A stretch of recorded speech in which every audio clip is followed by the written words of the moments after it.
मेरा मानना ये है कि कहीं भी इस तरह का हॉर्टिकल्चर का डंपिंग ग्राउंड बनाने का कुछ नियम, कायदे, कानून, नियमावली होनी चाहिए। तभी तो इन्हें पता लगेगा। ये एक बंद कमरे में अपना एसी चला के बैठे रहते हैं। आप कर क्या रहे हैं? कहने को हम बोलते हैं कि नोएडा अथॉरिटी प्लान सिटी है। कोई प्लानिंग नहीं है। सब अपने आँखों में पट्टी बाँध करके जिसकी जहाँ मन करता है वहाँ पर डंपिंग शुरू करते हैं। और जो भी जलाता है ये हमारे में से, इन्हीं के स्टाफ में से ही कोई ना कोई उसको जला देता है, बेचारा किसी तक ढेर कम हो जाए। धुआं इतना था कि आप सोचिए कि जैसे कोई भभूत दिखा देता ना कि आप लेके घूम रहे हैं, उससे ज़्यादा सड़कों पर धुआं था। इनके पास अथॉरिटी में या तो ऑफिसर्स कम है या ऑफिसर्स लापरवाह हैं। यदि कम है तो उनकी रिक्रूटमेंट क्यों नहीं की जाती? नोएडा ने जितने तेजी के साथ विकास किया है, उसके साथ ही साथ कुछ परेशानियां भी इस विकास की गति के साथ चलती रही हैं। मसलन के तौर पर सेक्टर 32 में जो आबादी के बीच में डंपिंग ग्राउंड है, वो इस टाइम सबसे ज्यादा लोगों के लिए परेशानी का सबब बना हुआ है। और सबसे बड़ी ताज्जुब की बात तो यह है कि आबादी के बीच में डंपिंग ग्राउंड और उसके बावजूद भी नोएडा विकास प्राधिकरण का इस तरफ कोई ध्यान नहीं है। लिहाजा अब confederation of NCR resident welfare association के सदस्यों ने, उनके पदाधिकारियों ने इस बात का बीड़ा उठाया है कि सेक्टर 32 में जो आबादी के बीच में डंपिंग ग्राउंड बना हुआ है, क्योंकि होता क्या है, उस डंपिंग ग्राउंड में अक्सर आग लगती रहती है और आग लगने से जो प्रदूषण है वो लगातार फैलता है। प्रदूषण का मुद्दा देश की राजधानी दिल्ली में बहुत तेजी के साथ चला और उसका असर जो है वो एनसीआर के इलाकों में भी दिखाई दिया है। मेरे साथ बातचीत करने के लिए confederation of NCR resident welfare association के अध्यक्ष पीसी जैन साहब हैं, उसके अलावा कन्वीनर बीबी वेल्चा साहब हैं और लोकेश कश्यप जी हैं जो सेक्रेटरी हैं। एक एक करके सिलसिलेवार तरीके से मैं इनसे बात करूंगा। सबसे पहले अध्यक्ष पीसी जैन साहब से बात करते हैं। जैन साहब, आपने लेटर भी लिखा, पीएस जैन साहब आपने लेटर भी लिखा, और लेटर लिखने के बाद क्या अभी तक कोई इस पर संज्ञान लिया गया और ये कितनी बड़ी परेशानी है? क्योंकि आबादी के बीच में हमने नहीं सुना है कि कहीं डंपिंग ग्राउंड होता है। संज्ञान लेने के लिए तो प्राधिकरण हमारा सोया रहता है और कभी भी इसको ध्यान नहीं होता। इन्होंने पिछले कई सालों से 32 सेक्टर में डंपिंग ग्राउंड बना के आग लग रही है, और जबकि पता है कि हर साल आग लगती है, फिर भी उसके बावजूद कोई कार्रवाई, इस पर ठोस कार्रवाई नहीं की गई। बस बाद में आ जाते हैं फायर टेंडर और वो आग बुझा जाते हैं। 10-15 दिन 20 दिन पब्लिक परेशान होती है और ये अगले साल शुरू हो जाता है तो ये अपना भूल जाते हैं। मेरा मानना ये है कि कहीं भी इस तरह का हॉर्टिकल्चर का डंपिंग ग्राउंड बनाने का कुछ नियम, कायदे, कानून, नियमावली होनी चाहिए, जिसके आधार पर ये चयन हो कि डंपिंग ग्राउंड कहाँ बनाया जा सकता है, आबादी से कितनी दूर होगा, किस तरह से बनाया जाएगा, इसका बनाने का तरीका क्या होगा।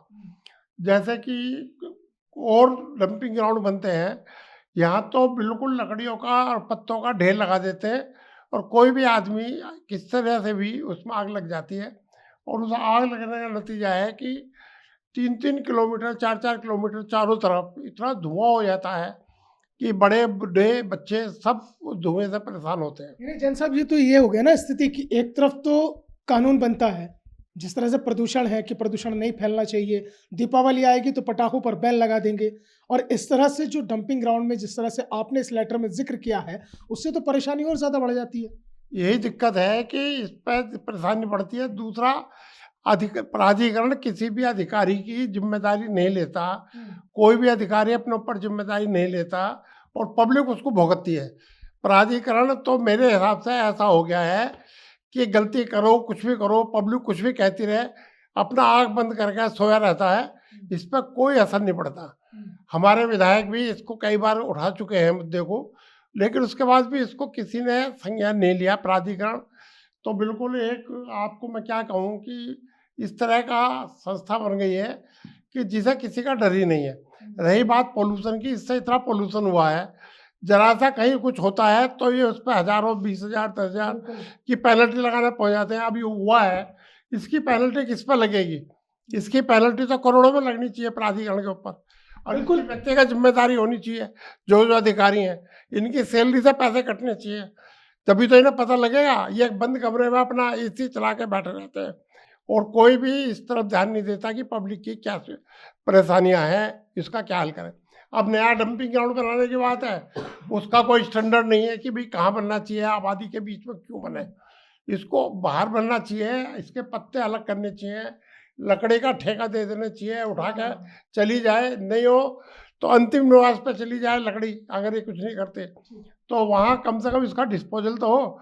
पत्तों को लेयर बना के जमीन में गड्ढा बना के दाब दे, उस पर मिट्टी की लेयर चढ़ा दे, तो वो 2-4 महीने में खाद बन जाएगी।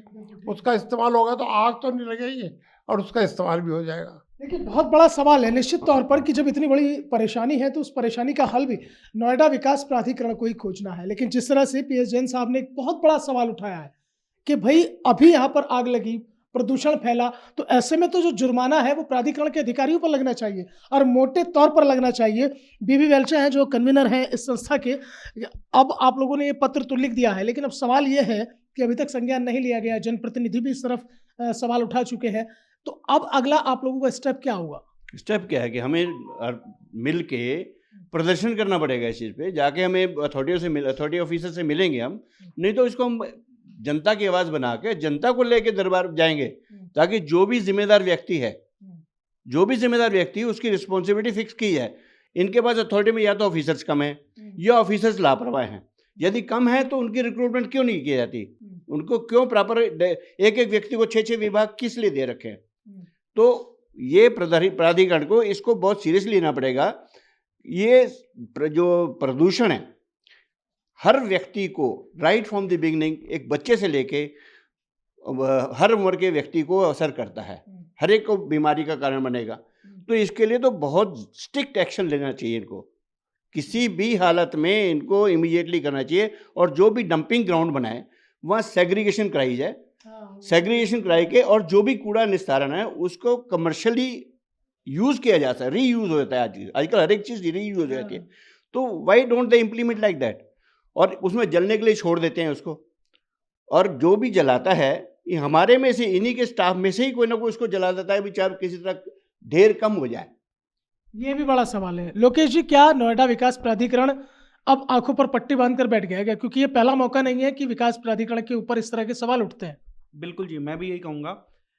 उस दिन जिस दिन ये वाकया हुआ 5 मार्च का ये वाकया है, मैं दुर्भाग्यवश उसके आसपास ही था, होशियारपुर गांव में वहीं था। और आप जब मैं वहाँ से निकला तो आप मान के चलिए कि वहाँ से निकलना दूभर था, आंखों से लोगों के आंसू निकल रहे थे। सड़क, मैं अपनी गाड़ी से था, धुआं इतना था कि आप सोचिए कि जैसे कोई भभूत दिखा देता ना कि आप लेके घूम रहे हैं, उससे ज़्यादा सड़कों पर धुआं था। और सब लोग त्राही त्राही कर रहे थे कि हम जाएं तो जाएं कैसे। वहाँ मेरा घर वहाँ से करीब 15 मिनट का रास्ता है और मुझे पहुँचने में करीब 50 मिनट के आसपास का समय लगा। आप देख लीजिए कितना ट्रैफिक जाम होगा। दूसरा, प्राधिकरण वाकई में आंखों पे पट्टी बांध के बैठी हुई है। ये कोई नया वाकया नहीं है, पिछले साल भी हुआ, उससे पहले भी हुआ। और होता क्या है, सॉल्यूशन के नाम पे अभी टेम्परेरी कहीं और जगह, किसी और जगह पर आप इसको डंप करना शुरू कर दिया। तो ये कोई सॉल्यूशन नहीं है। आपके पास प्रिवेंटिव मेजर नहीं है, कोई प्लानिंग नहीं है, कोई प्रोसेसिंग नहीं है। आप कर क्या रहे हैं? कहने को हम बोलते हैं कि नोएडा अथॉरिटी प्लान सिटी है, कोई प्लानिंग नहीं है। सब अपने आंखों में पट्टी बांध करके जिसकी जहां मन करता है वहां पर डंपिंग शुरू कर देते हैं। तो ये सरासर गलत है। इस पे मैं चाहूंगा, और हम कोशिश भी करेंगे, अगर इस पे एक आध दिन में कोई सुनवाई नहीं होती तो हम इसको मुख्यमंत्री तक लेके भी जाएंगे इस मुद्दे को। यानी कि जाहिर तौर पर एक बड़ा सवाल है और एक बड़ी समस्या भी है। 5 मार्च को आग लगती है, जो डंपिंग ग्राउंड बना हुआ है आबादी के बीच में, कोई पहला मौका नहीं था। पिछले साल भी आग लगी, उससे पहले भी आग लगी। आग की घटनाएं लगातार हो रही हैं, लगातार प्रदूषण फैल रहा है, लेकिन नोएडा विकास प्राधिकरण के कानों पर जूं तक नहीं रेंग रही, ये कहा जा सकता है। अगर ऐसा होता तो शायद इसका कोई स्थायी समाधान खोज लिया गया होता, लेकिन अभी तक कोई स्थायी समाधान नहीं खोजा गया है। और ये कोई पहला मौका नहीं है कि नोएडा विकास प्राधिकरण की कारगुजारियां इस तरह से सवालों के घेरे में आकर खड़ी हुई हैं। इससे पहले भी नोएडा विकास प्राधिकरण सवालों के घेरे में आता रहा है, लेकिन यहाँ जो मसला है वो पूरा जन समस्या से जुड़ा हुआ है। लिहाजा confederation of NCR resident welfare association का साफ तौर पर यह मत है और साफ तौर पर कहना है कि अगर जल्द ही इस पर नोएडा विकास प्राधिकरण कोई एक्शन नहीं लेगा तो इसे न केवल जन आंदोलन बनाया जाएगा, बल्कि उत्तर प्रदेश के मुख्यमंत्री योगी आदित्यनाथ तक भी पहुंचाया जाएगा। वीडियो जर्नलिस्ट मूलचंद चौहान के साथ मोहसिन खान, न्यूज़ 1 इंडिया, नोएडा।